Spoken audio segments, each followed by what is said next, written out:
Alma, chapitre 14. Alma et Amulek sont emprisonnés et frappés. Les croyants et leurs saintes écritures sont brûlés par le feu. Ces martyrs sont reçus par le Seigneur dans la gloire.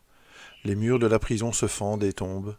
Alma et Amulek sont délivrés et leurs persécuteurs sont tués vers 82, moins 81 avant Jésus-Christ. Et il arriva que lorsqu'il eut fini de parler au peuple, beaucoup d'entre eux crurent en ses paroles et commencèrent à se repentir et à sonder les Écritures. Mais la majeure partie d'entre eux désiraient faire périr Alma et Amulek, car ils étaient en colère contre Alma à cause de la clarté des paroles qu'il avait dites à Zézrom. Et ils disaient aussi qu'Amulek leur avait menti et avait insulté leur loi, et aussi leurs docteurs de la loi et leurs juges.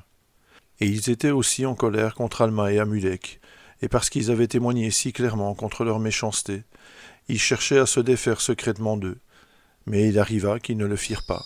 Mais ils les prirent et les lièrent de fortes cordes et les emmenèrent devant le grand juge du pays.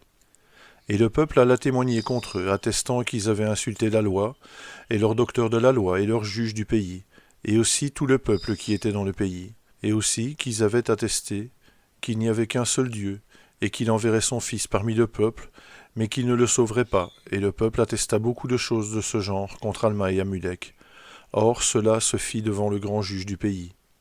Et il arriva que Zézrom fut étonné des paroles qui avaient été dites, et il connaissait aussi l'aveuglement d'esprit qu'il avait causé parmi le peuple par ses paroles mensongères, et son âme commença à être déchirée par la prise de conscience de sa culpabilité, oui, il commença à être enserré par les souffrances de l'enfer. Et il arriva qu'il commença à crier au peuple, disant « Voici, je suis coupable, et ces hommes sont sans tache devant Dieu. » Et il commença à partir de ce moment-là à plaider pour eux. Mais ils l'injurièrent, disant « Es-tu aussi possédé du diable ?» Et ils crachèrent sur lui et le chassèrent de parmi eux. Et aussi tous ceux qui croyaient aux paroles qui avaient été dites par Alma et Amulek. Et ils les chassèrent et envoyèrent des hommes leur jeter des pierres.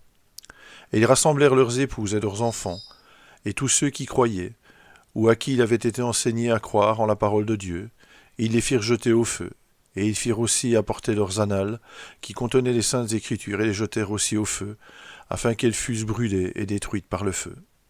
Et il arriva qu'ils prirent Alma et Amulek, et les transportèrent jusqu'au lieu du martyre, afin qu'ils fussent témoins de la destruction de ceux qui étaient consumés par le feu.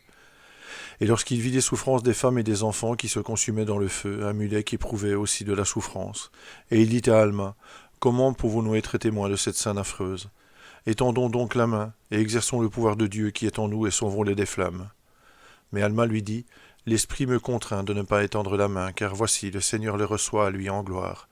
Et il souffre qu'ils fassent cela, ou que le peuple leur fasse cela, selon l'endurcissement de leur cœur, afin que les jugements qu'il exercera contre eux dans sa colère soient justes, et le sang des innocents témoignera contre eux, oui, il criera avec force contre eux au dernier jour. » Alors Amulek dit à Alma, « Voici peut-être qu'ils nous brûleront aussi. » Et Alma dit, « Qu'il en soit selon la volonté du Seigneur.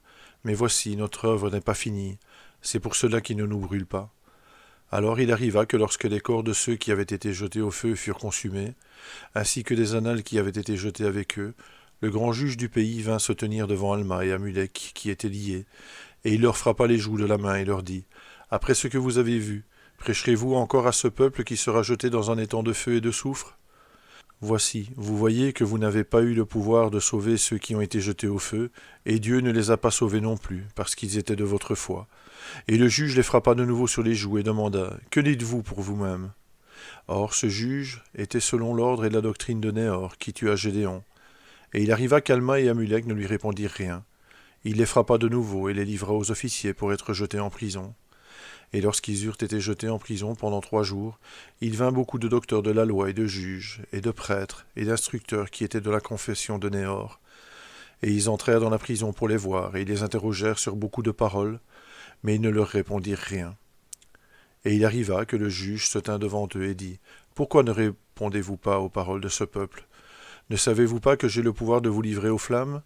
Et il leur commanda de parler, mais ils ne répondirent rien. Et il arriva qu'ils partirent et allèrent chacun de son côté, mais revinrent le lendemain.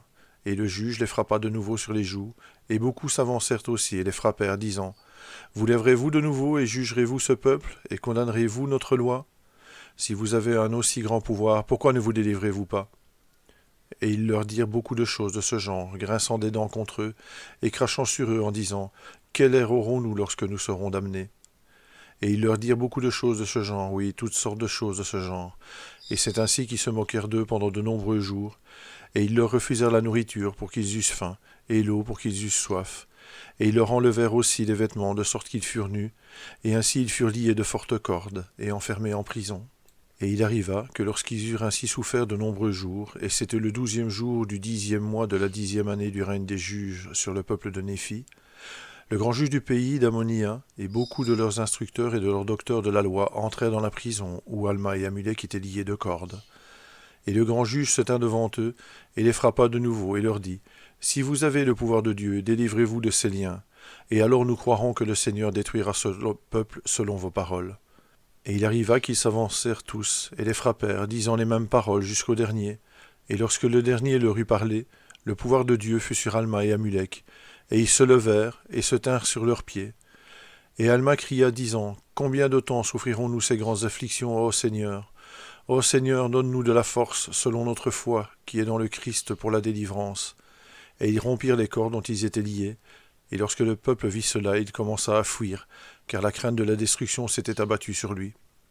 Et il arriva que leur crainte était si grande qu'ils tombèrent par terre, et ne parvinrent pas à la porte extérieure de la prison. Et la terre trembla violemment, et les murs de la prison furent fendus en deux, de sorte qu'ils tombèrent par terre. Et le grand juge et les docteurs de la loi, et les prêtres et les instructeurs qui avaient frappé Alma et Amulek furent tués par leur chute. Et Alma et Amulek sortirent de la prison, et ils n'étaient pas blessés, car le Seigneur leur avait accordé du pouvoir selon leur foi qui était dans le Christ. Et ils sortirent aussitôt de la prison, car ils étaient libérés de leurs liens. Et la prison était tombée par terre, et toutes les âmes qui se trouvaient dans ses murs, à l'exception d'Alma et d'Amulek, étaient tuées, et ils sortirent aussitôt dans la ville. Or le peuple, ayant entendu un grand bruit, accourut en foule, pour en connaître la cause. Et lorsqu'il vit Alma et Amulek sortir de la prison, et que les murs en étaient tombés par terre, il fut frappé d'une grande crainte, et s'enfuit de la présence d'Alma et d'Amulek, comme une chèvre fuit avec ses petits devant deux lions, et c'est ainsi qu'ils s'enfuirent de la présence d'Alma et d'Amulek.